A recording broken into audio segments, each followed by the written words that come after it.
Now listen carefully and answer questions 1 to 10.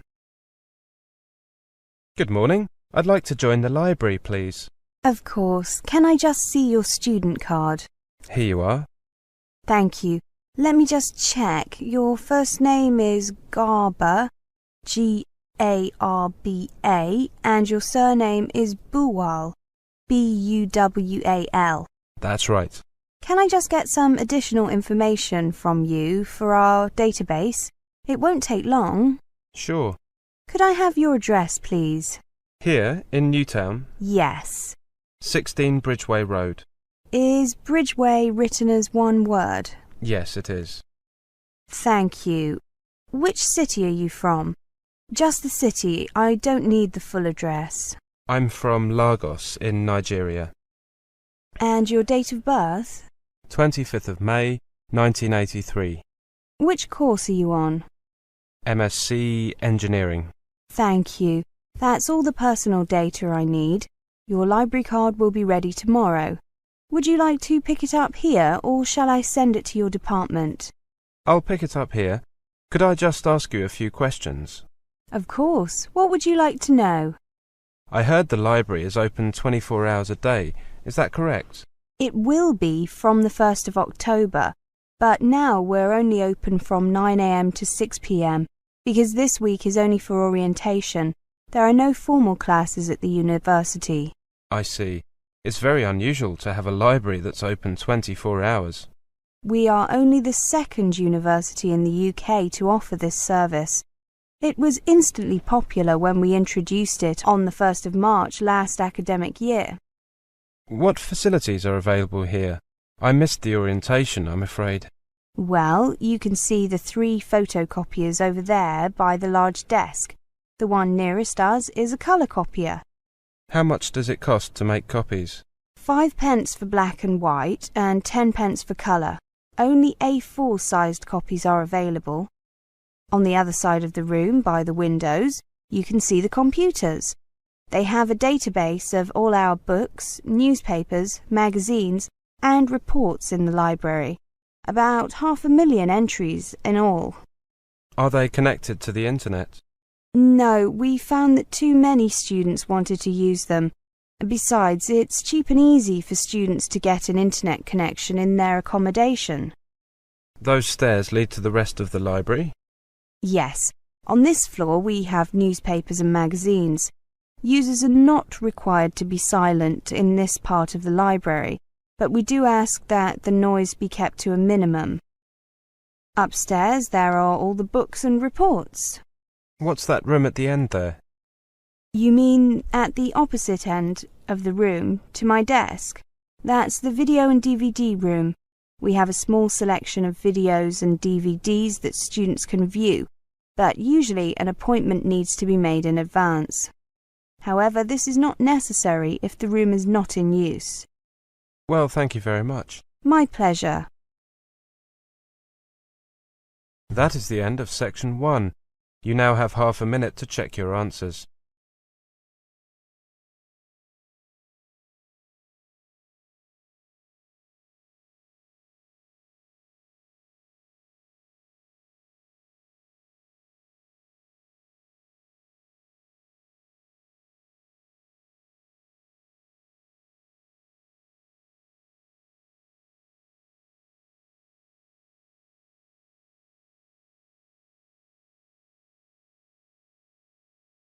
Now turn to section 2.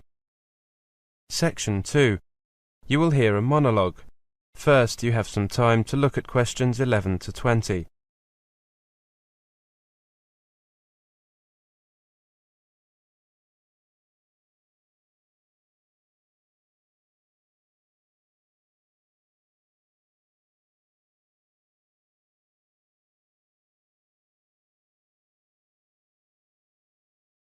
Now listen carefully and answer questions 11 to 20. Hello everyone, I'm here to talk to you about extending your leave to remain in the UK. Let me just check that you are all from outside the European Economic Area. If you are from the EEA, this information does not apply to you. Okay, let's begin. The very first thing to do is to take note of the date that your entry clearance is valid until, or the date that your leave to remain in the UK will run out. This is the date when your current permission to be in the UK will expire. By this date, you should either leave the UK or extend your permission to be here. As a part of the initiative to attract more international students to the UK, many international students are now given permission to be in the UK for the full period of study. Students on courses of 12 months or more that end during the summer will usually be given permission to be in the UK until the 31st of October. Students on courses that do not follow the usual autumn to summer pattern will usually be given a period that includes 2 months at the end of the course for packing up and making arrangements to leave. However, some students are not given permission to be here for the whole of their course at the very beginning. If this has happened to you, you will have to apply for an extension of your permission to be here. Start preparing for the application about 2 months before your permission runs out. However, you should not normally make the application until 1 month before your permission runs out.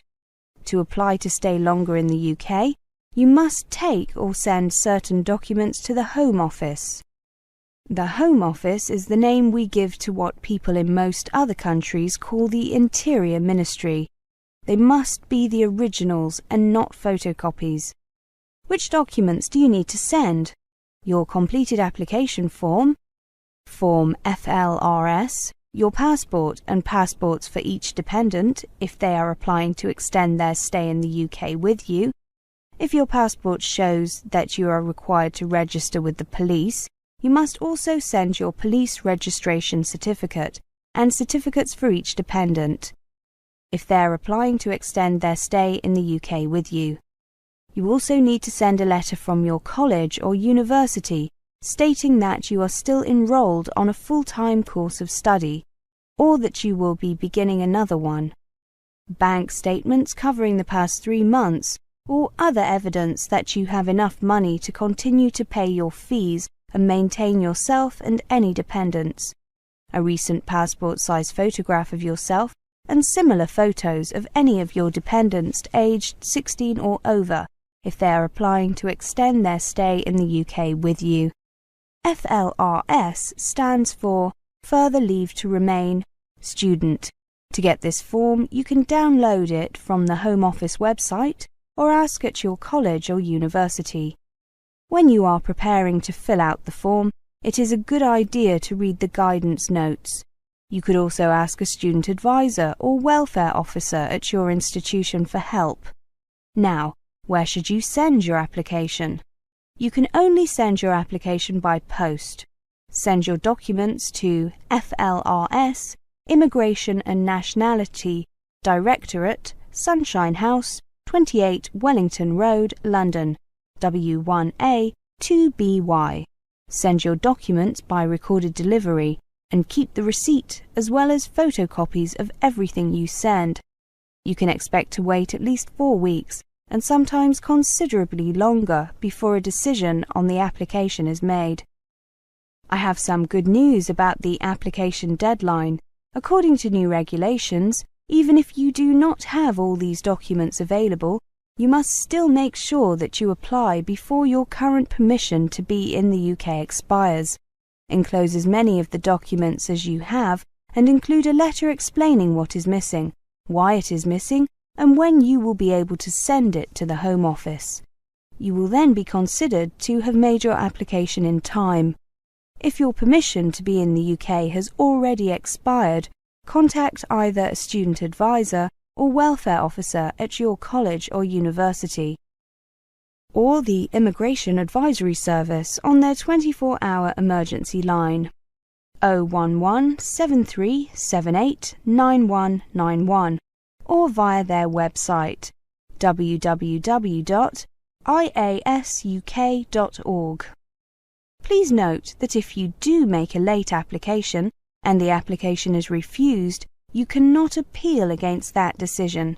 If your application was made in time, and if your application is refused, you will receive a letter from the Home Office telling you why.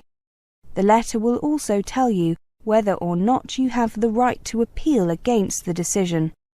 If you made your original application in good time, before your current leave to remain had expired, then you should automatically be given the right to appeal. If you have the right to appeal, you will only have a few days in which to exercise this right. You should therefore ask for professional advice about the appeal process as soon as possible from a lawyer, a student advisor, or welfare officer at your college or university, or the Immigration Advisory Service.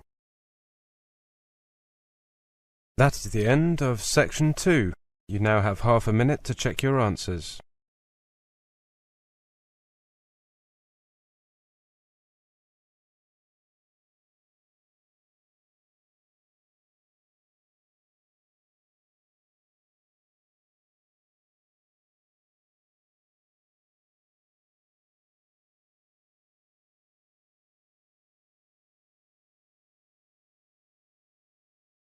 Now turn to Section 3.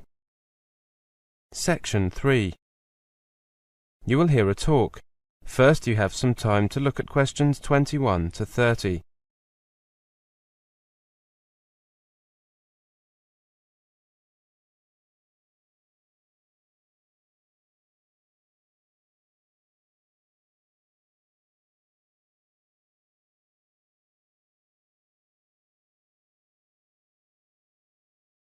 Now listen carefully and answer questions 21 to 30.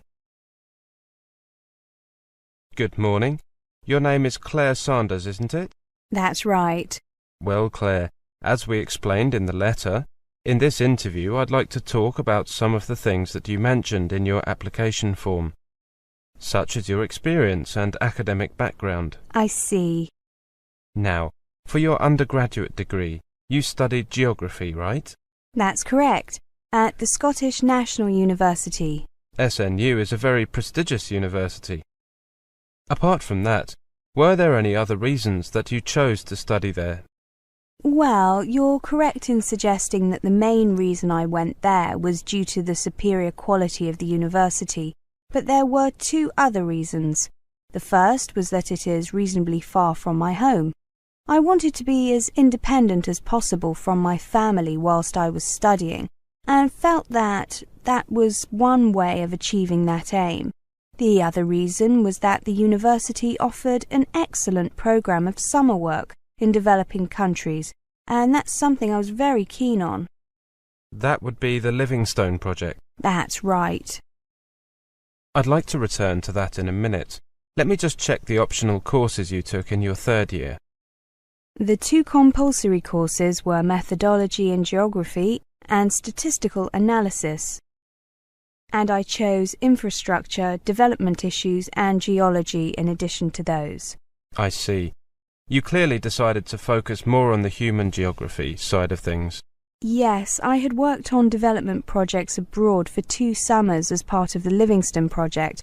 The first project was in India and the second was in Sierra Leone.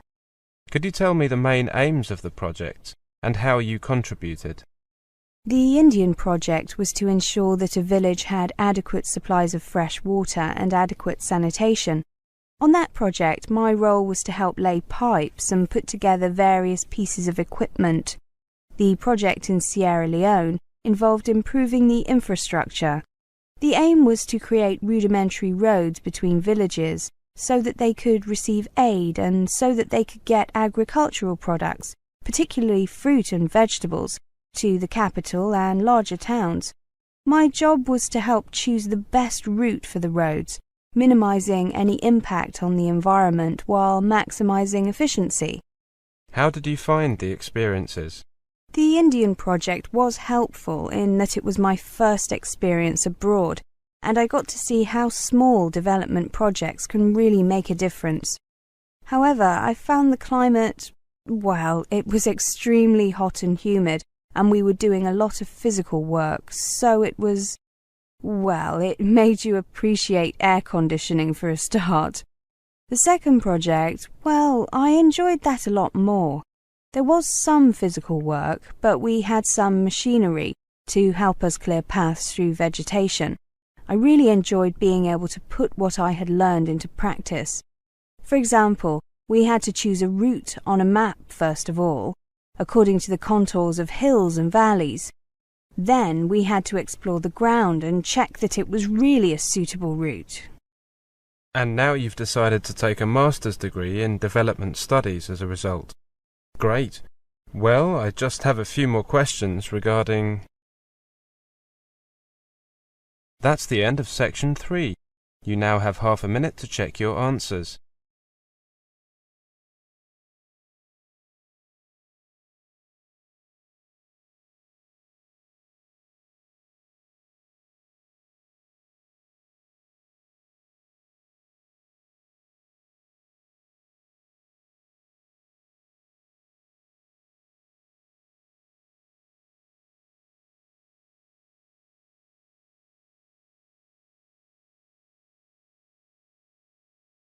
Now turn to section 4. Section 4. You will hear a lecture on the geography of the United Kingdom. First, you have some time to look at questions 31 to 40.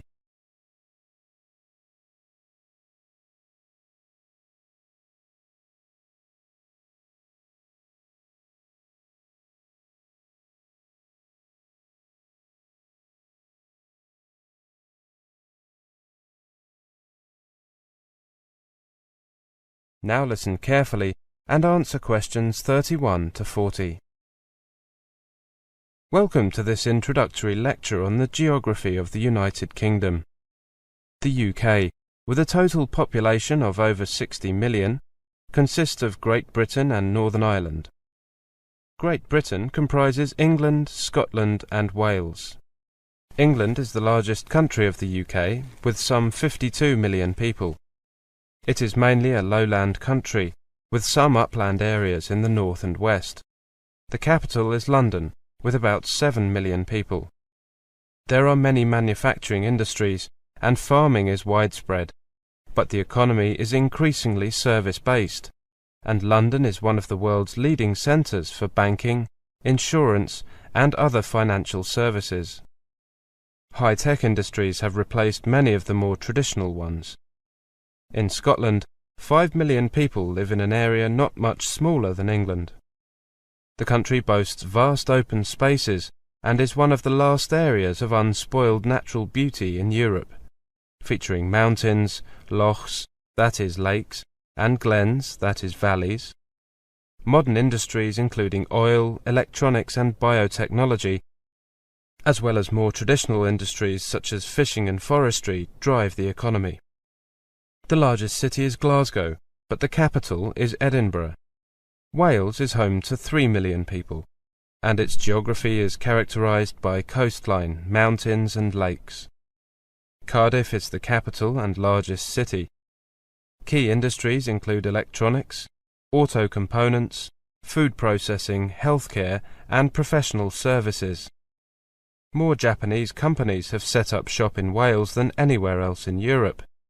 About 1.6 million people live in Northern Ireland, the capital of which is Belfast, the largest city. Residents enjoy beautiful countryside.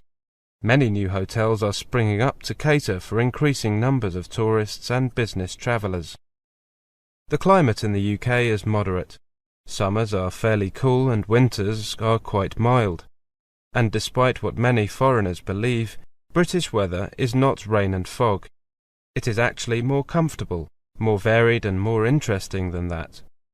What you can look forward to in the way of rain, sun, temperature, and even daylight depends on where you will be living.